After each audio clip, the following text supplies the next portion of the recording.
All right, let's dive in. We're looking at Ikigai today, Yeah, okay. that Japanese concept that's often translated as a reason for being. Right.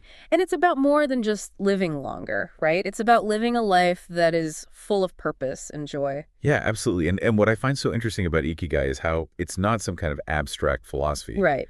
It's really about finding joy Mm-hmm. in kind of the everyday. Mm-hmm. You can think of it almost like a Venn diagram, Okay. where your passions and your skills and what you can get paid for and what the world needs Wow. all intersect. That's a great visual, that Venn diagram. Yeah. So it's not just about, finding a job you love. Yeah. It's about a deeper alignment with yourself Yeah. and the world around you. Exactly. And the book takes us to Okinawa, Japan, Okay.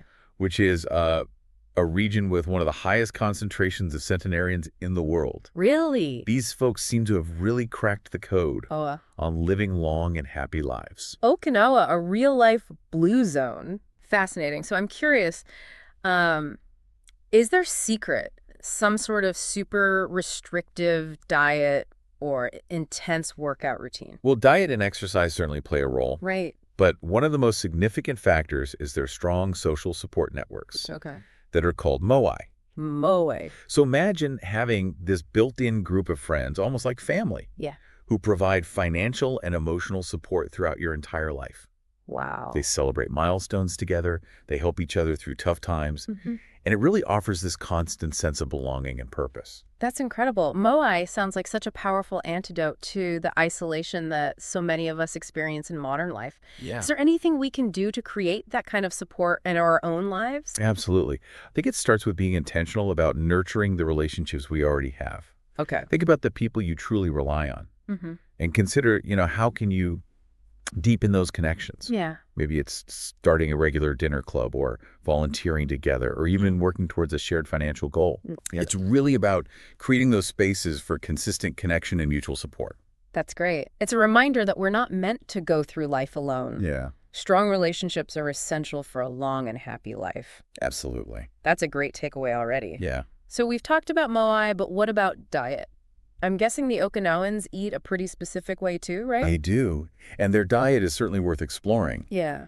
But surprisingly, it's not the primary driver of their longevity. Oh, interesting. What really sets them apart is their overall lifestyle. Okay. The book emphasizes the importance of community, having fun, and maintaining a positive outlook as kind of key ingredients in the Okinawan recipe for a long life. It's not just about what you eat, Right. but how you live. Exactly. That makes a lot of sense. Yeah. So let's dive into those actionable habits the book highlights. Okay. What are some things we can start doing today to cultivate a more Okinawan approach to life? One simple yet powerful habit is harahachibu, the 80% rule. I've heard of this. It's about stopping eating when you're almost full. Exactly. It seems so simple, but I can see how it could have such a ripple effect on our health and well-being. Absolutely. And the book highlights the importance of what they call anti-aging attitudes. Okay. Research has shown that people who approach life with optimism and manage their emotions effectively tend to live longer. Really? It's like the power of mindset in action. That's fascinating. So it's not about, denying negative emotions, but learning to navigate them in a healthy way. Precisely. Yeah. It's about embracing a philosophy like wabi-sabi, Wabi-sabi. which finds beauty in the impermanent and the imperfect. Oh, okay. It's appreciating the cracks in the teacup, Yeah. the wrinkles on our faces. Yeah. It's about seeing the beauty in the aging process itself. That's a beautiful way to look at it. Yeah. It's about shifting our perspective and finding joy in the natural flow of life, even the messy parts.